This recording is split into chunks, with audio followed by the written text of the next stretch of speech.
welcome Jack Ma. Thank you. Thank you. Thank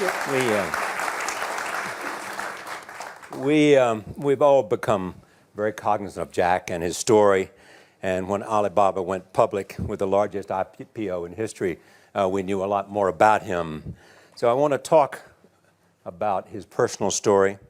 I want to talk about how many times he tried and failed and what kept him going. I want to talk about where he is today and how he got here, and where he is going and how he expects to get there.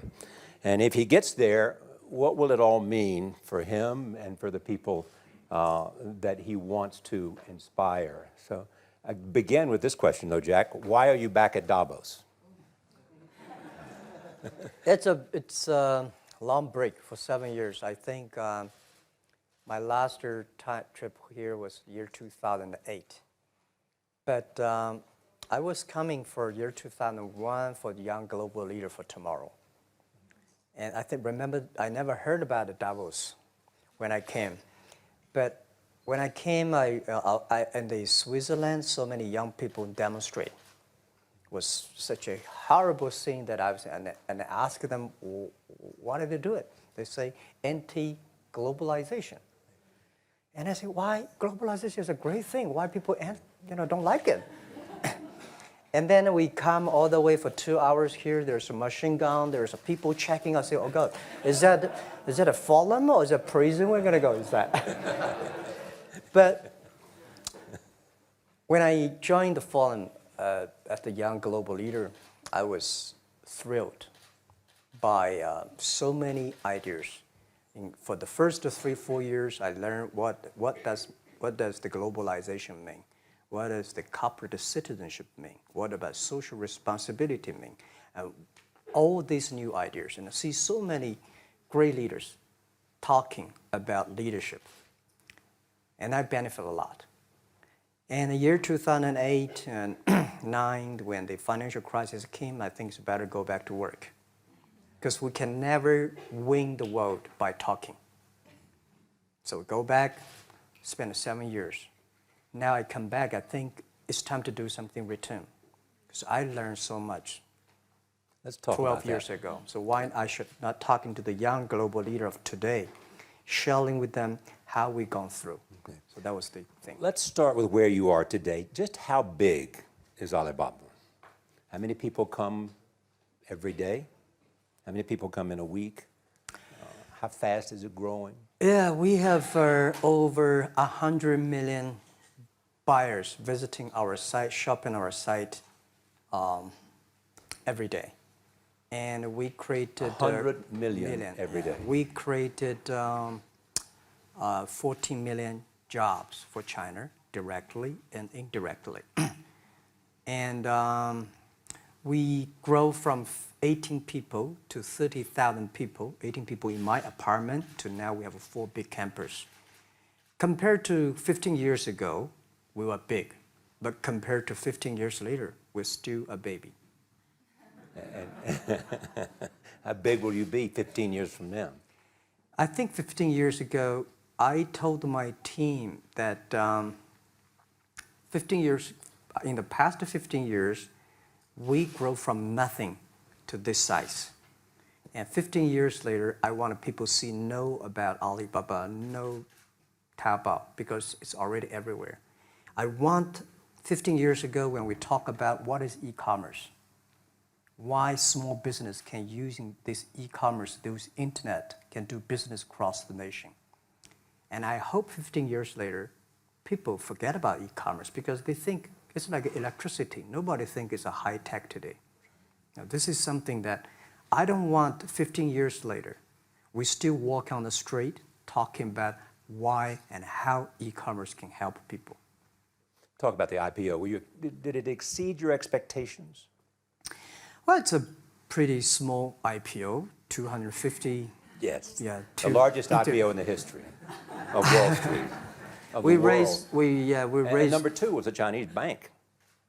Thank you. I remember year 2001. We went to raise some 5 million, 3 million venture capitalist dollars in the USA, and got rejected.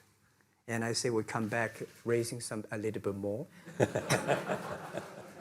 But I think, what we think more about is for $25 billion, how we can spend the money efficiently, because this is not the money, this is the trust from the world, the trust from those people. They want to do better jobs to help more people. They want to have a good return. So I think gives me more pressure because when our market cap is bigger than IBM, for a certain day we're bigger than Walmart. We're one of the top 10, 15 largest market cap company in the world. I told my team and myself, is that true? We're not that good.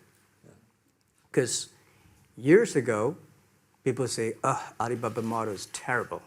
Does not make money, have this and that, all the big bad things, because Amazon is better, eBay is better, Google is better, and there's no such model like Alibaba in the USA. So I told myself and people, we were better than people thought.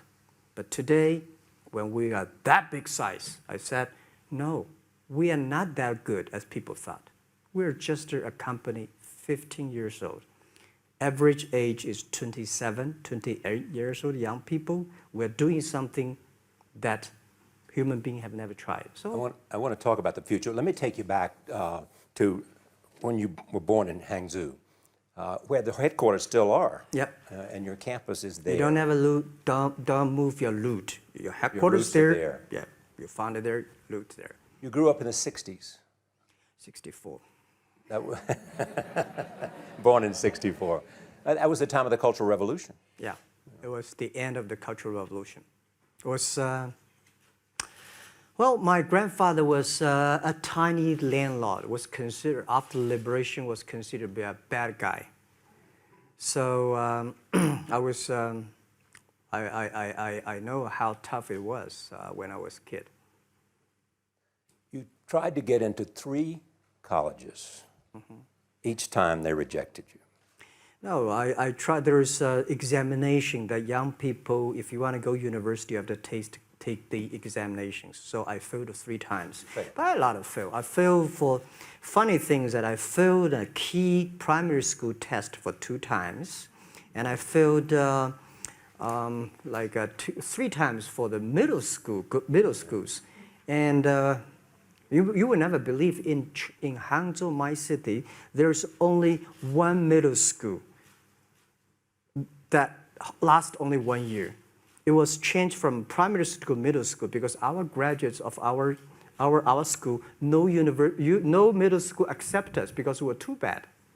Yeah. They will become a middle school. What effect did it have, though, being rejected? Well, I think we have to get used to it. We're not that good. Even today, we still have a lot of people reject us. I think when I graduated from universities, and before I, for 3 years, I tried to fill in the universities. So I applied jobs for 30 times, got rejected. I went for a police, they said, no, you're not good. I went to even the KFC. When KFC came to China, come to my city, 24 people went for the job. 23 people were accepted. I was the only one guy. And we went for police. 5 people, 4 of them accepted. I was the only guy that I received it. So to me, being turned down, rejected. Oh, by the way, I told you that I applied for Harvard for 10 times, rejected. I know I'll be rejected. I just want to say that. Yeah, sorry now. 10 times you wrote them and said, I'd like to come to Harvard. Yeah. And then I told myself, someday I should go teach there, maybe. I think that can be arranged. Richard Nixon came to Hangzhou. Yeah. And after that, tourists flooded the place. Yeah. And that's how you learned English. Yeah. I really like I don't know why, at 12, 13 years old, that time I suddenly fell in love into the language, the English. And there's no place you can learn English at that time. There's no books, English books. So I went to the Hangzhou Hotel, now called Hangzhou Shangri-La Hotel, because that was the hotel can receive the foreign visitors. So every morning for 9 years, I showed them around as a free guide, and they taught me English. And I think that changed me. Today, I'm a 100% made in China. I've never got a one-day train outside China. Yeah. And when people talk to me, say, Jack, how can you speak English like that? Why sometimes you talk like an Western guys? I think that was the 9 years. These Western tourists opened my mind because everything they told me are so different from the things I learned from the schools and from my parents. So now I have a habit. Whatever I see, whatever I read, I use my mind. Think about it for 2 minutes. Is that how Ma Jun became Jack Ma? Actually, Jack, the name was given by a lady in tennis. She's a tourist. She came here and she said, came to Hangzhou. We become a pen friends. Ma Ring is so difficult to pronounce. So she said, do you have an English name? I said, don't. So can you give me an English name? She said, okay. She said, my father called it Jack. My husband called Jack. What do you think about Jack? I said, good. So I've been using that for that many years. Yeah. First visit to America in 1995? 1995, yeah. I came here for a project helping the local government to building up a highway. And you tried the internet? I tried the internet in Seattle. And in a building called the U.S. Bank. I don't know whether the U.S. Bank is still there or not, but it's a building. And my friend opened a small office, which is like only 10% bigger than this room. And there are a lot of computers in there. And he said, Jack, this is internet. I asked, what is internet? He said, search whatever you want. At that time, they used Mosaic, very slow, right? Yeah. And I said, I don't use it. I don't want to type because computer is so expensive in China. If I destroy it, yes, I cannot pay. He said, just to search it. So I searched the first word, beer. I don't know why, because it's easy to spell, baby. And I see beers from Germany, beers from USA, beers from Japan, but there's no beer from China. And I say, okay, type the second word is China. No data. Nothing. And I said, 1995, no data about China. So I talked to my friend, why not make something about China? So we made a small, very ugly looking page called China. It's something like I did a translation agency, we listed on there. It was so shocking. We launched at 9:40 in the morning. 12:30, I got a phone call from my friend. He said, Jack, you got 5 emails. I said, what is email? And they say, these are the things. Say, people so excited. Where are you? This is the first time I see a Chinese website on that. How can we can we do something together? So I think this is something interesting. So we should do it. Why did you call it Alibaba? Alibaba? Well, when I started, I think internet is global. We should have a global name. And a name that, interesting, like at that time, the best name is Yahoo. Right, so I've been thinking for many days, suddenly thinking Alibaba is a good name. So I happened to be in San Francisco that day. I did have a lunch, and the waitress came. I asked her, do you know about Alibaba? She said, yes. I said, what is Alibaba? She said, Open Sesame. Good. So I went on the street, asked about 10, 20 people. They all know about Alibaba, 40 Thieves, and Open Sesame. And I think this is a good name. And start with A. Whatever you talk about, Alibaba is always top. You have said before that in creating Alibaba, you had to create trust. Yep. Because people in China were used to face-to-face. Yeah. How did you create trust? I think because we started out doing business on the internet. I don't know you, you don't know me. So how can you do things online unless you have trust? So for e-commerce, the most important thing was trust. I think when I first went to USA for raising money, talk to the venture capitalists, a lot of people say, oh, Jack, no. China doing business by the guanxi. How can you do business on internet? And I know that without the trust system, the credit system, it's impossible to do business. So in the past 14 years, everything we do is trying to build up the trust system, the record system. Well, Charlie, I'm so proud today when I talk to the young. Today in China and in the world, people don't trust each other. The government and people and media and everybody think, this guy's cheating. But because of e-commerce, we finish 60 million transactions every day. People don't know each other. I don't know you, I send products to you. You don't know me, you wire the money to me. And I don't know you, I give a person a package, I don't know him. He took something to cross the ocean, cross river, and send. This is the trust. We have at least 60 million trust happening every day. But you created it by creating an escrow account in the beginning. Yep. And so you keep the money until they got the product. Yeah. And then you release the money. That's true. I mean, the escrow service is about Alipay. This idea, I would love Davos, because it was a big decision. Because for first 3 years, Alibaba is just like e-marketplaces for information. What you have, what I have, we talk a lot of time, but don't do any business. Because there is no payment. I talk to the banks, no banks want to do it. Banks say, no, this thing never work. So I don't know what to do. Because if I start to launch a payment system, it's against the financial legal laws. Because you have to have a license. But if I don't do it, e-commerce will go nowhere. So then I went to Davos. I listened to a leadership discussion. Leadership is about responsibility. And after I listened to that panel, I give a call to my friends, my colleagues in my apartment, say, do it now, immediately. If something wrong, the government not happy about that, if one body has to go to the prison, Jack might go to the prison.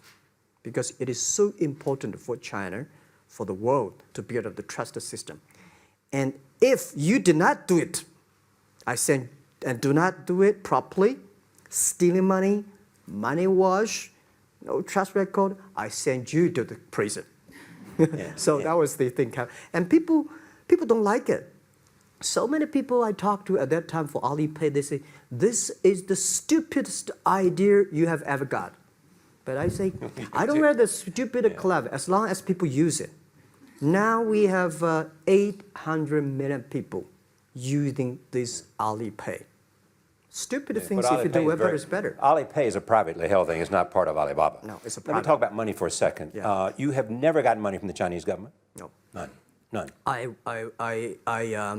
want it at the beginning, and later I don't want it, because I think if the company always think about picking money from out of the government pockets, that company is rubbish. Think about how can you make money from the customers and market and then help customers succeed. That's our philosophy. No money from Chinese banks? No. I at that time I want, and now they want to give me, I don't want it. Yeah. All right. Your relationship with the government. Mm-hmm. Yeah. What's your relationship? I mean, if they didn't, here's what some say, that you have existed in an environment that's not, they have restricted competition for you. And that's a pretty good thing to do for a private company. Yeah.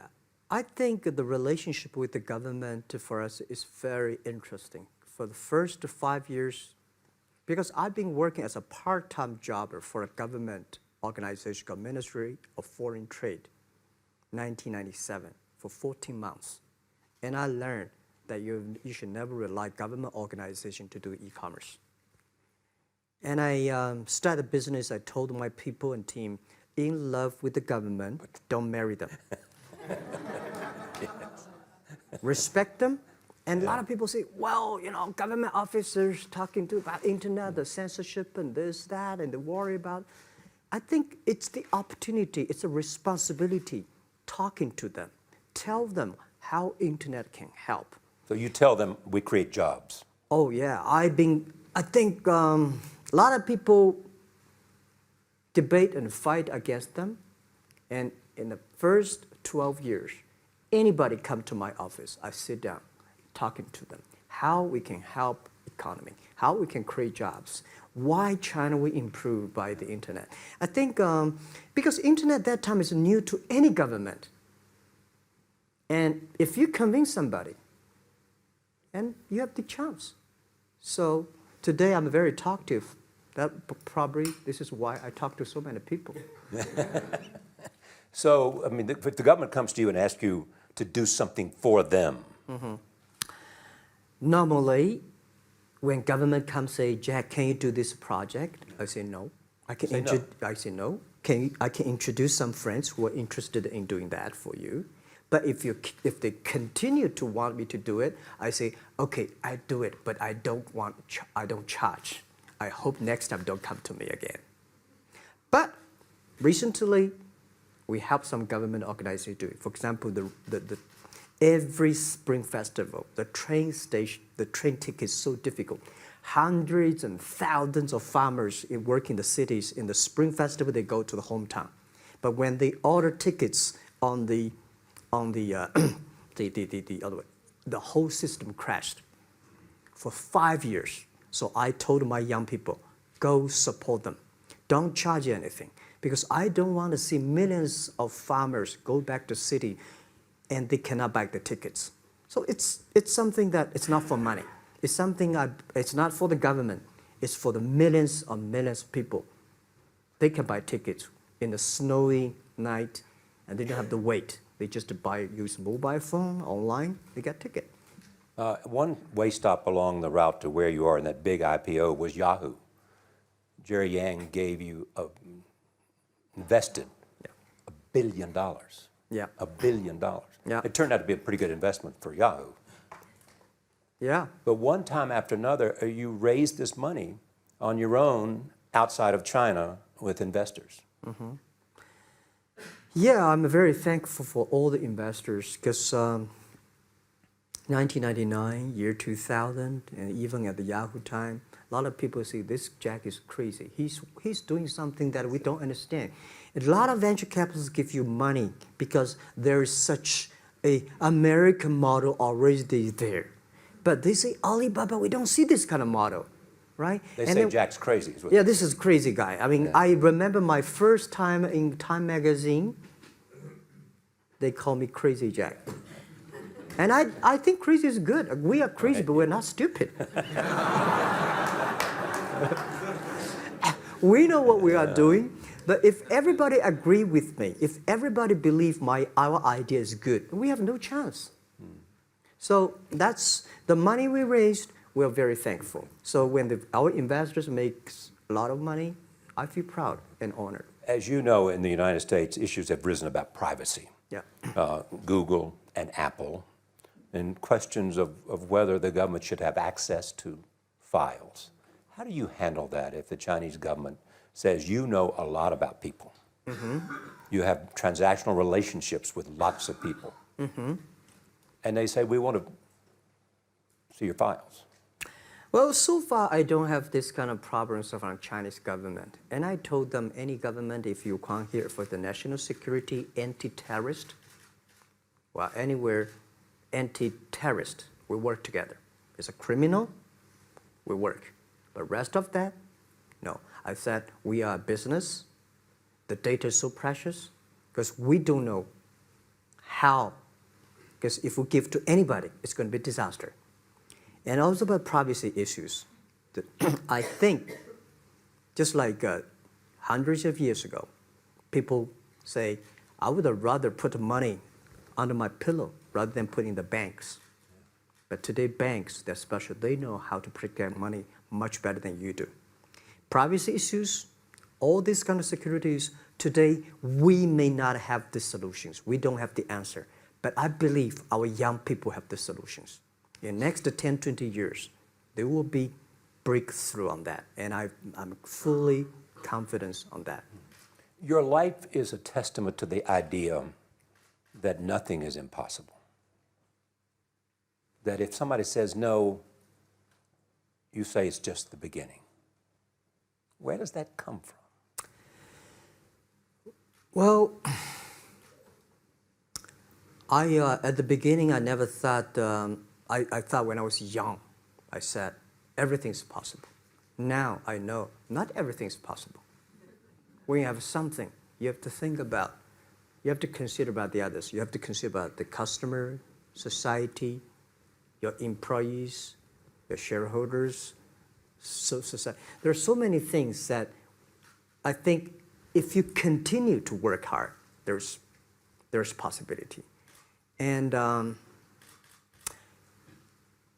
I just feel that I'm enthusiastic about what we are doing. At the beginning, for the first 5 years, I just want to survive.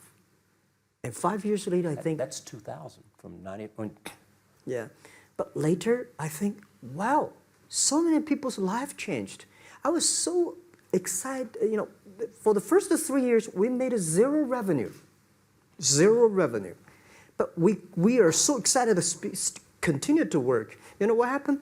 I remember many times when I go to a restaurant and have dinner, somebody came, when I was trying to pay the bill, the owner of the restaurant came to say, "Sir, your bill is paid by someone."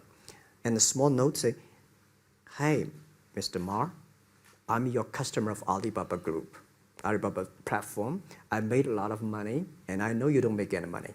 I pay the bill for you." Yeah. And I remember one day that I was sitting somewhere in the coffee, somebody sending me a cigar. I don't smoke cigar, but there's a note, "Thank you very much, I'm your customer." And I remember in the Taobao days, I was at the Shangri-La Hotel in Beijing. When I get on the taxi, the man who opened the door for me, the boy at the gate, he said, "Jack, thank you very much. I'm the service here. My girlfriend makes more money than I do on your site." And this is something that you know that it's not amazing. If you don't do it, nothing's possible. If you try to do it, at least you have the hope. The revenue comes from advertising and a smaller amount from transactional fees. Yeah. Most of it from advertising. Tiny. Tiny from advertising? Tiny from advertising, tiny from transactions, because we need big mass. Now we have more than 10 million small business power sellers selling our site to everywhere. So the transactions we have is second after Walmart. So tiny. Second after Walmart. Yeah, tiny of the of the money already make us big. So, you know, second after Walmart. I remember one of the senior management of Walmart guys came to Hangzhou 5 years ago. He said, "Jack, you know, you do a great job," and blah, blah, blah. So I said, "Maybe in 10 years we'll be bigger than Walmart." He said, "Young man, you have a good hope." So we said, "Make a bet. I think in 10 years we'll be bigger than Walmart on the sales." Because if you want to have 10,000 new customers, you have to build a new warehouse and this, that. For me, 2 servers. What's your market cap versus Walmart today? I don't know, but I don't maybe either. some. It's close. I think so. Maybe we should check later. All right. Yeah. So where are you going? What does Jack want? I think because the name for Alibaba, we are internet company, happen to be in China. We have the same spirit and entrepreneur spirit like every great entrepreneurs in the world. And I remember the day when I started Alibaba, we want to have a mission helping small business doing easier. So next step is today, so many millions of small business using our platform to sell things, and over 300 million consumers buy things from our site. Cheapest, efficient. So what I'm thinking about, how we can make Alibaba a platform for global small business.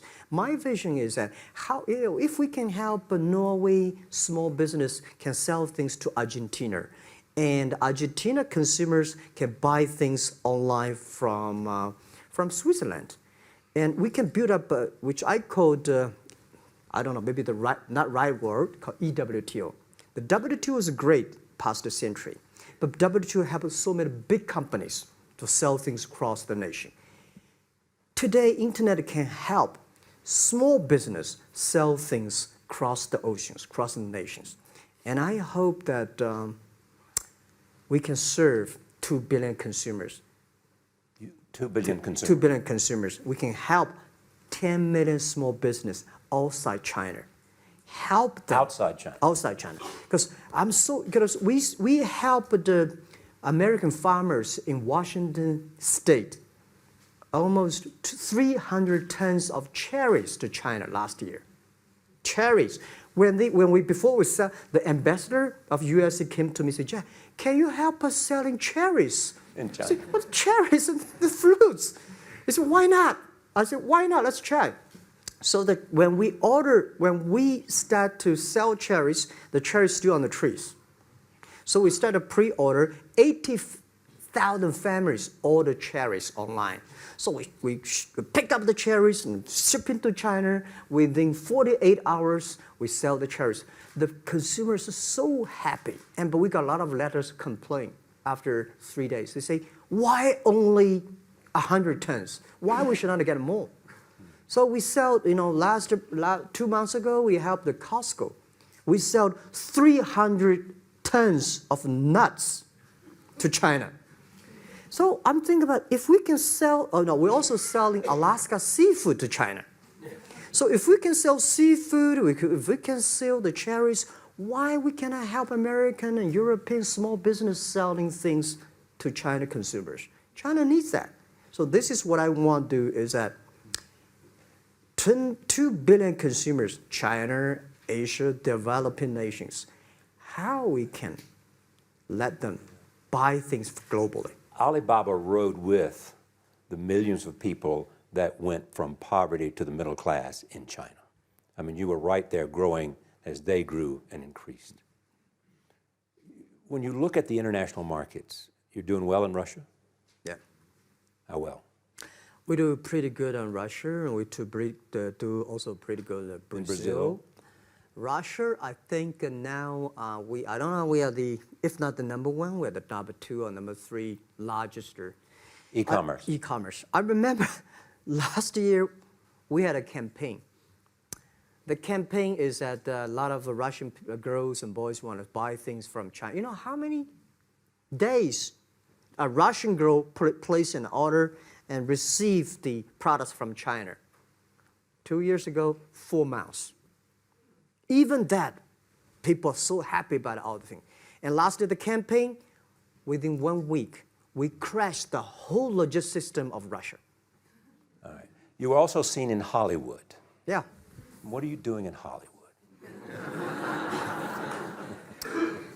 Well, I like the Hollywood innovation at the digital background. I learned so much about the Hollywood movies, especially the Forrest Gump. You love Forrest Gump. I love Forrest Gump. Well, why do you like him?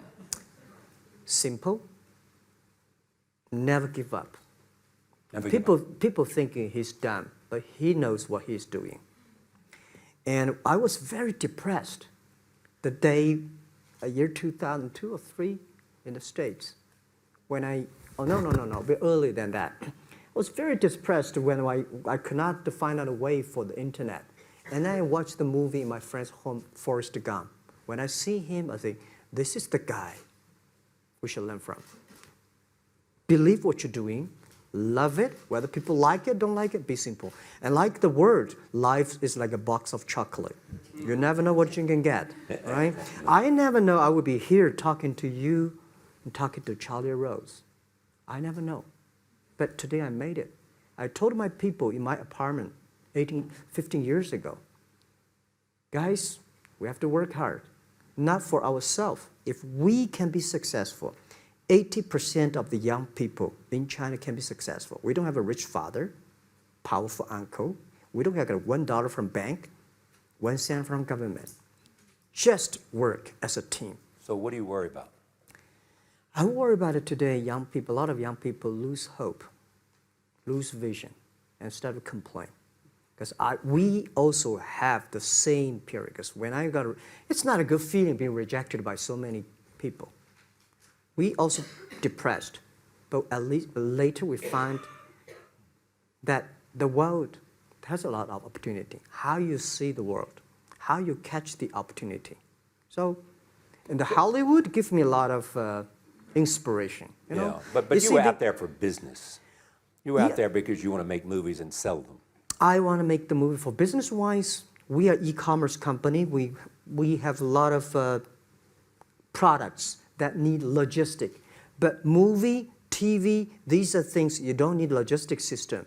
And movie probably is the best product that can help Chinese young people to understand. Because one thing I told the Chinese people, my friends, in American movie, all the heroes at the beginning, they look like a bad guy.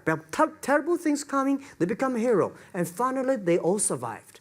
China, if you're a hero, all the hero died. So, because only dead people become the hero. So nobody want to be the hero. So you want to change the Chinese definition of hero? Yeah, I want to say hero. Today we have so many heroes live in this world. Are you still writing these kung fu novels, or are you just reading them? I read them, and I start to write something. I think it's fun. The kung fu is something you start to think about something that you cannot do. But if you have some luck, if you continue to practice, if you got a good master, if you're a good team, you're an expert. So at least to make me, when I'm busy, when I'm tired or frustrated, I read kung fu books. And You also travel with a Tai Chi. Am I saying that right? A trainer. Tai Chi? Tai Chi. Tai Chi. Tai Chi, yeah. What does that do for you, other than keep you in good health? I love Tai Chi. Tai Chi is a philosophy about yin and yang. Yeah. Tai Chi is about how you balance, how you work, like a competition. People say when I compete with eBay, say, you hate eBay. No, I don't hate eBay. It's a great company. You know, they come, I go. You know, Tai Chi is like, you fight here, I go over there. You put it on the top, I go to down, right? So it's a balance, right? You are heavy, I'm small, you know. When I'm small, I can jump. You're heavy, you cannot jump. So the Tai Chi is better philosophy. I use in Tai Chi philosophy in the business. Calm down. There's always way out. And keep yourself balanced. And meanwhile, don't try to, because business is a competition is a fun. Business is not like a battlefield. You die or I win. Business, even if you die, I may not win. Right? So it's about fun. So Tai Chi gives me a lot of inspirations. But you want your life and you want this company, Alibaba, to change the world. And you're changing the world if, in fact, you provide a forum for buying and you enable people to earn a living. Yeah. But also, you believe that Alibaba ought to change the lives of women. So what are you doing? At first, I think many years ago, I want to change the world. Now, I think if we want to change the world, we change ourselves. Change ourselves is more important and easier than change the world. And second is that I want to improve the world. Because it changed the world may be Obama's job. Because my job is to making sure that my team are happy. Because my team are happy, they can make my customer happy. If my customer, they are all small business. When they're happy, we are happy. About women, one of the secret source for Alibaba's success is that we have a lot of women.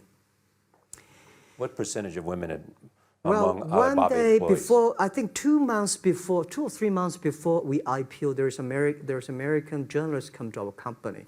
She asked me a question. Jack, I've seen so many women in your company. I say, what's wrong? We have later we find that we have 47% of the employees of our company are women. How many? 40? 47% of our company are women. And we actually had a 51 because we acquired some company these days. They have more men, so balance that. But these are women in top-level positions? 33% of the of the management are women, and 24% of the senior management, very top level, are women. We have a women CEO, CFO, CPO, Chief People Officer, and we have everywhere. And I think so comfortable to working with them because women, in this world, if you want to win in 21st century, you have to making sure that making other people powerful, empower others, making sure the other people better than you are, then you will be successful. So I find the women, they think about the others more than they think about themselves. Right. Yeah. Women think about the kids, husband, parents, much more than the man. And the user-friendliness. A couple of things I want to talk about before we go, because we have less than a couple of minutes. China today, are you worried the economy slowed down? No, I don't worry about it. I think China is doing, it's slowing down is much better than keep on 9%. China today is the second largest economy in the world. It's impossible to keep 9% of the growth. If China still keeps the 9% of the growth of the economy, there must be something wrong. You will never see the blue sky. And you will never see the quality. China should pay attention to the quality of the economy. China should not. So if we have a lot of influence, like Hollywood movies, things, and we have sports and these things in the GDP, will be much better. So I think, just like a human growth, this body can never grow. Certain time, the slow of growth of the body was slow, but you should grow your mind, grow your culture, grow your value, grow your wisdom. I think China is moving to that direction. And you saw Modi in India? Pardon? Did you see Modi in India? Not yet. I'm looking forward to that. So you'll go to India. Yeah. Finally, there's this. You're one of the world's richest people. Your company is one of the world's richest companies. What do you want beyond Alibaba? Well, by richest people, I was really not happy in the past 3 months when people say Jack Ma is the richest people of China. Global celebrity, they said. No, I'm not.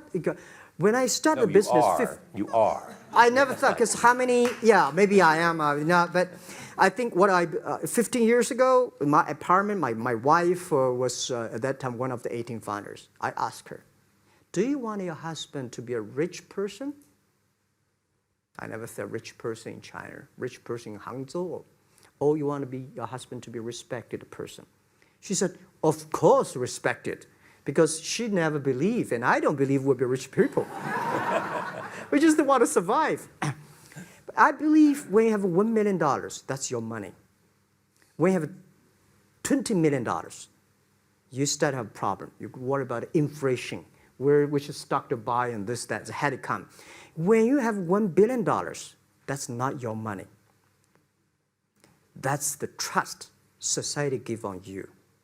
They believe you can manage the money, use the money better than the government and the others. So I think today, I have the resources, do more things. With the money we have, with the influence we have, we should spend more time on the young people. And I would say, someday I'll go back to teach, go back to school, spend time with the young people, and sharing with them what I done. So the money is not mine. I just happily and having these resources, then I want to do a better job. Just tell them your story. Yeah, tell them the story and tell them that if Jack, I don't think in this world there are a lot of people be rejected more than 30 times.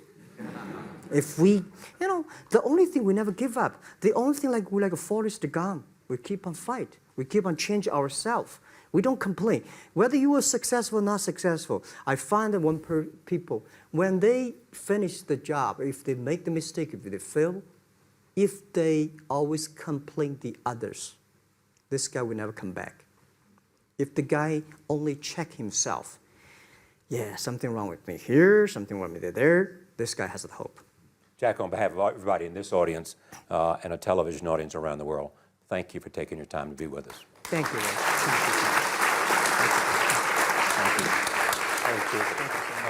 Thank you. Thank you so much, Rob. It is my privilege to be here this evening with Jack Ma, one of the great entrepreneurs of our time, of course, the founder of Alibaba. And we have so many things to talk about over the next half an hour. And of course, we also want to try to get to your questions as well. We're going to talk about Alibaba, of course, but also China, the Trump world that we all live in, globalization, trade, and so many other issues.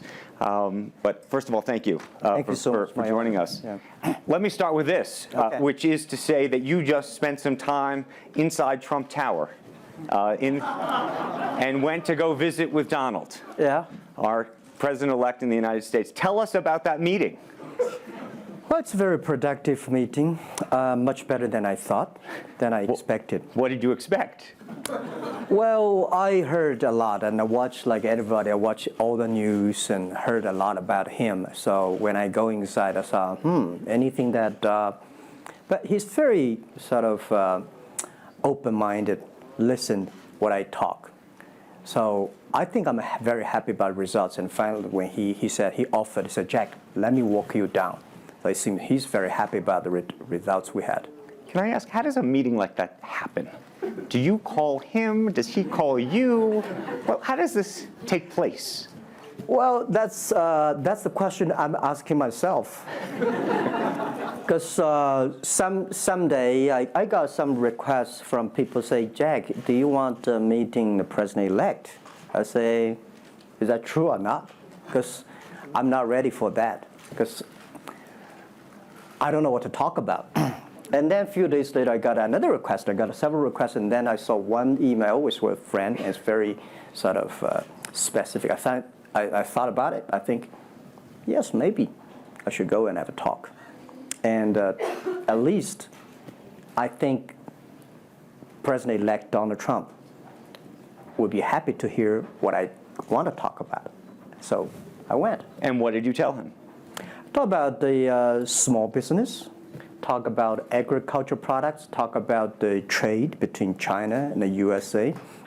We especially focus on telling about how can we bring the small business in America, sell them to China, to Asia, through our network, which can create a lot of jobs for them.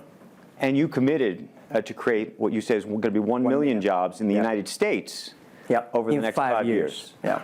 Now, that's not 1 million jobs that Alibaba itself, but you're not hiring 1 million people. No, we totally, Alibaba employee put together is like 45,000 people. We cannot hire 1 million. I cannot imagine I can manage 1 million people. Explain to us how you think about the U.S.-China relationship, given some of the comments that Donald Trump has made about China being a currency manipulator. Did that come up during your meeting? Well, I think first, in America, there's a freedom of speech, right? So he can say whatever he wants, and I respect, I understand. But of course, I have my views. We did not debate about the China-U.S. trade or manipulation. We did not debate. We did not talk. We agreed on something. Small business, developing the Midwest America, helping the farmers there, small business there, to exporting to China. So we all agreed. But something that we did not discuss about the American, the job losing to China, Mexico, and this. Can I share with you my ideas? Please. Yeah.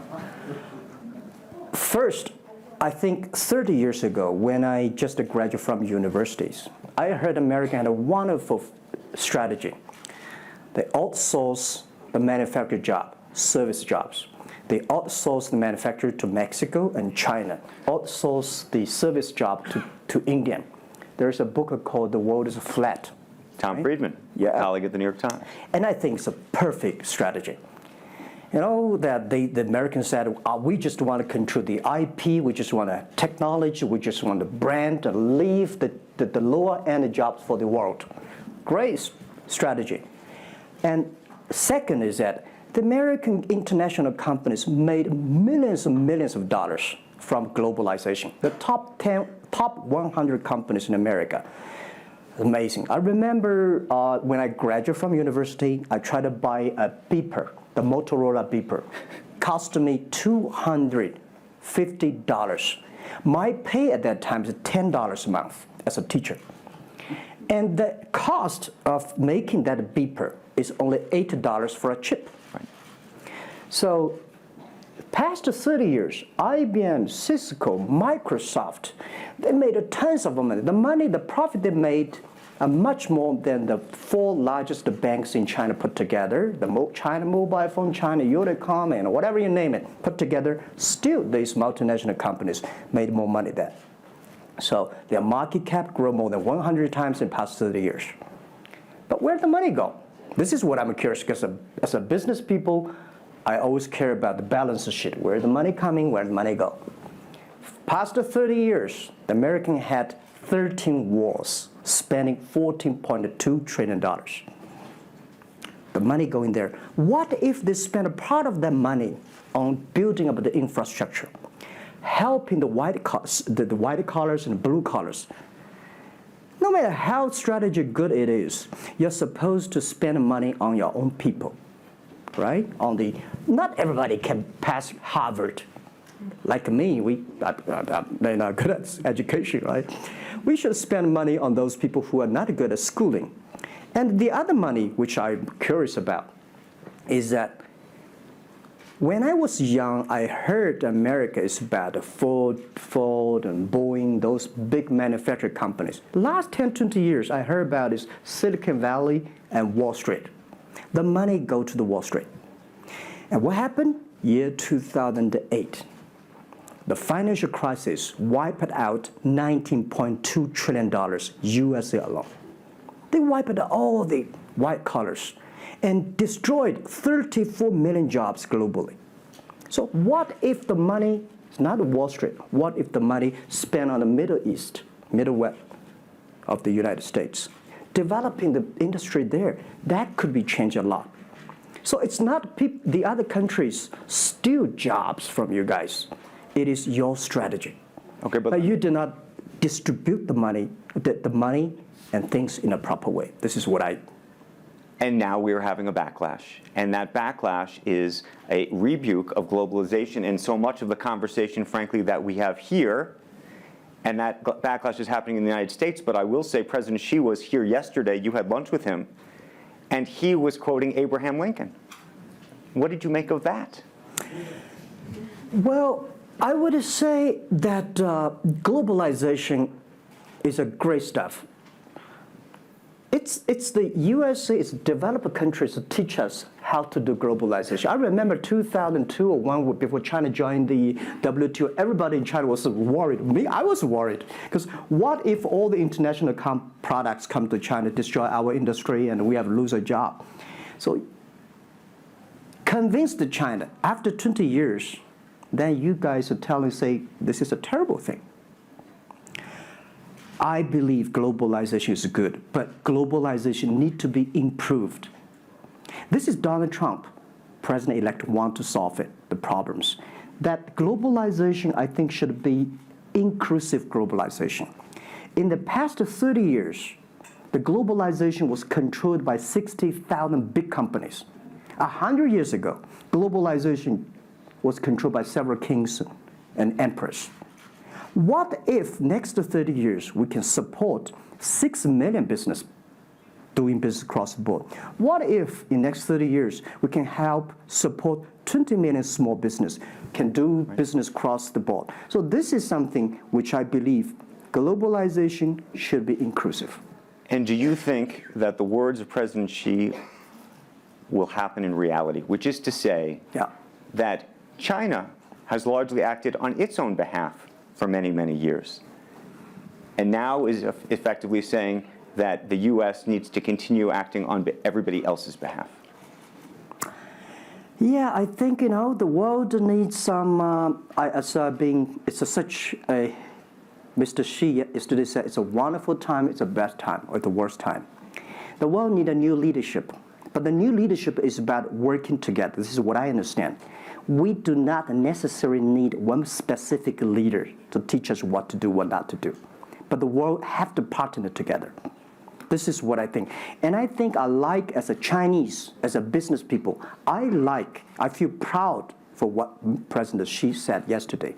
As a business person, I want the world to share the prosperity together, to join the force together. As a Chinese, I'm happy about what he committed yesterday he said, he speaks like us, takes the responsibility of the second largest economy. As the China's second largest economy, he has to take some responsibility. This is the first time I heard a Chinese leader make number commitment. He said, next 10 years, we are going to import $8 trillion. This make me feel excited because China is transforming from exporting to importing.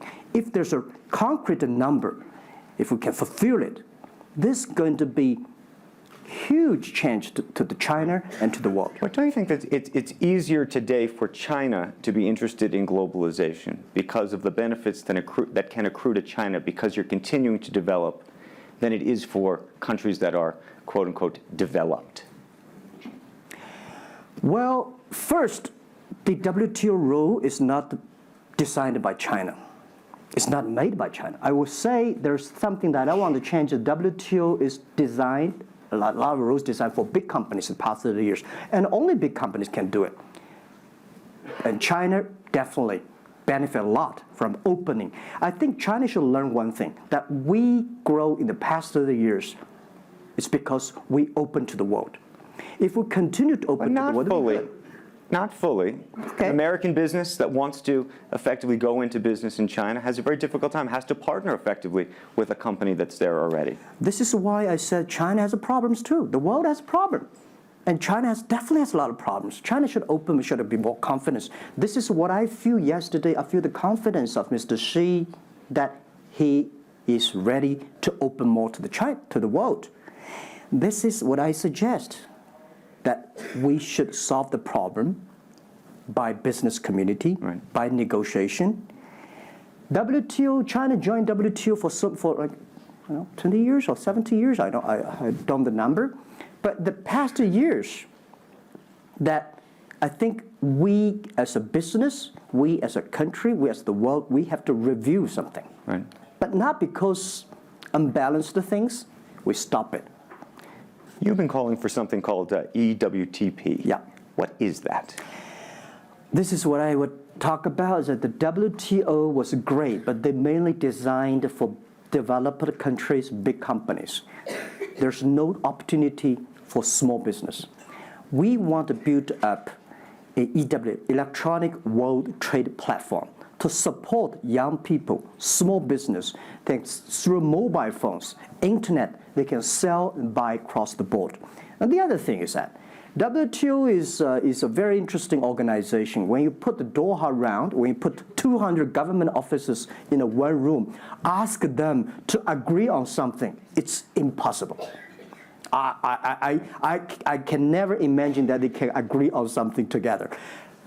Business should be designed by business people. So we believe EWTP should be something that the business people sit down together, agree on something, negotiate on something, and get endorsement from the government. I want to talk a little bit about Alibaba and the model itself, because I think for many in the West, if you will, they don't necessarily understand it. And to the extent that Unfortunately, to the extent that I could try to compare it to Amazon, which I know you think is an unfair comparison, one of the things that's so fascinating to me is that Amazon and Jeff Bezos have pursued what might be described as a very asset-heavy business model. They're buying airplanes. They want to own the entire supply chain from beginning to end. And Alibaba has effectively an asset-light business. It is very much, in terms of the retail piece of this, the opposite. You don't want to own the warehouses. You don't want to own the logistics companies. How do you think about that? Is Jeff Bezos right, or are you right? And is there going to be a meeting in the middle? I hope both are right. And because the world can never have one model. If the world has only one correct model, the world is too boring. Right? We need to have all kinds of models. And the people who do the model should believe in the model. And I believe what I do. Right? The difference between Amazon and us, Amazon is more like an empire. Everything they should control themselves, buy and sell. And our philosophy is that we want to be an ecosystem. Our philosophy is to empower others to sell, empower others to service, empower, making sure the other people are more powerful than us, making sure with our technology, our innovation, our partners, our 10 million small business sellers, they can compete with Microsoft, IBM. Our philosophy is that we think using internet technology, we can make every company become Amazon. Remember one thing, today for our sales, our GMV last year is more than 550 billion US dollars. To hire people deliver for us, we need 5 million people. So how can we hire 5 million people deliver things for us to deliver the things we sold? The only way we do is empower the service company, logistics companies, making sure they are efficient, making sure that they make the money, and making sure that they can hire more people. But without owning the whole chain, can you do it as effectively? The idea that you're watching Amazon being able to deliver things now within hours, literally. We made 125 cities deliver within 1 day last year. Imagine, 10 years ago, deliver one thing from Beijing to Hangzhou takes about 8 days. Now you can deliver things from Beijing to Inner Mongolia, some city, within 12 hours. It's improving. You can never expect these things happen within 24 hours. We have patience. So I think, can you imagine that within the 11/11 Singles Day, we sold $17 billion, and by delivering more than 600 million packages within 3 days. This is happening, and this is what we feel proud of. It's not how much money we make. It's not how powerful we are. We think because of the technology, we can make the technology very inclusive, that every small companies can use it. This is my dream, because I started my first business in 1992 in China as a small business. In order to borrow money, 5,000 US dollars from bank, took me 3 months to acquire, still failed. So difficult to be a small business. Today, with the technology, we can empower them. This is something I want to do. One of the critiques, as you know, and it continues to linger around Alibaba, is the piracy issue. There's an IP issue, and it's an issue all over China, but you take the brunt of a lot of it. Yeah. How much progress have you made in your mind, and how do you think about some of the regulatory bodies in other countries, including the US, that continue to criticize Alibaba for these issues? First, when we start do this business, as a business like this size, you have to take all the criticism. You have to listen what is right, what is wrong. And second, as an e-commerce, when you put 10 million small business, empower them to sell. We do not like Amazon buy. We cannot check. Even when you buy $55 trillion or $550 billion, you cannot check every product. So the model itself and the e-commerce itself may have a lot of these flaws. And third, I would say in the past 17 years, we are the leader of this anti-privacy issues, the IP, protect the IP. But the second, we are internet companies. We do not have the law enforcement. We find this guy is selling product, cheap, fake products. We delete them. We cannot arrest them. But we made huge progress. Last year alone, we put 400 people into jails. We deleted 370 million fake products listing on our site.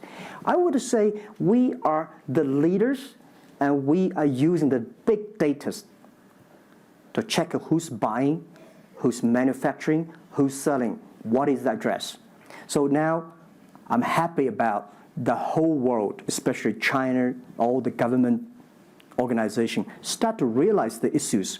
So I would tell you, good thing is that today, when you go to those criminal group, which I call them criminals, those fake products manufacturers, sellers. You've praised the quality, though, of some of these. I would talk about it later, right? Those criminals said they can go anywhere but not Taobao and Tmall, because using our data, we trace where they are, who they are, what's the address, what the amount. And we will deliver this to the police station and working with them to arrest them. The quality issues is something I want to share with people. It's not about praising the fake products. I want to say that for so many years, those branded companies, you have to be very careful because the fake products, their quality improving is scary. That is the difference between us. Because when you find guys, the thing that people said, this is fake. And you have to find people, you have to find a third-party institution to check it is fake or not. We find sometimes the quality is better. And I tell you, another thing is even scary. There's one branded company. He said, we are selling fake products. We check everything, there's nothing wrong. So we say, what is wrong? So we buy the products from his flag shop and deliver to them. They say, it's a fake. You know what I'm saying? Yep. We buy things from the flag shop of this brand and deliver back. It's the fake products, they say. So it's a bit confusing. Right. This is fighting against the fake products. It's the war against the human greediness. It's not easy. You cannot finish it, but you have to continue to fight. And I want to say we put 2,000 people, 1 billion RMB every year fighting against that. It can never finish the war within 2 years. But I'm happy. Whether people criticize me, criticize us, the most important is that we are happy about the progress we made. Right. But if people praise me, so, when people say, Jack, you're wonderful, I know I'm not wonderful, right? Oh, Alibaba's great. We are not great. We are just a 17-year-old company. But when people say, you're doing nothing, no, we're doing a lot of things. But you don't have to argue. You don't have to debate. You do what you believe. One of the things you mentioned was using big data on the piracy side, but the other thing that you're using a lot of that big data to do is provide credit and effectively banking the unbanked. And what's so fascinating to me, and I hope you'll share it, is we've talked about the Sesame credit. Yep. How you are able to use big data effectively to figure out who deserves credit and who doesn't in a marketplace where some of these people had no credit history before. Okay.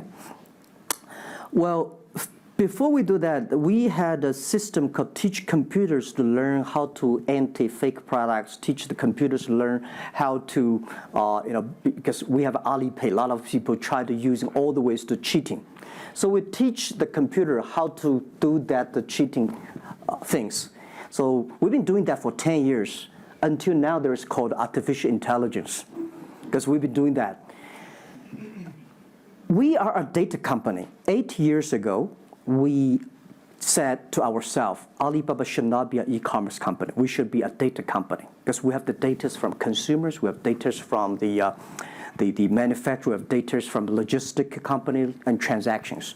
But we think how we can make a data really beneficiary to the society. What China needs is we have a lot of great people. All the small business, they are very credible, but we don't have a credit system for that. So how can we using a credit rating system based on the data we have to giving everybody a Sesame rating system? That is so powerful in the past 4 years, because every individual, every small business, if they have been using our services, we give them a rating system. So we're giving loans in the past 5 years. We're giving 5 million business loans. They only borrow $5,000.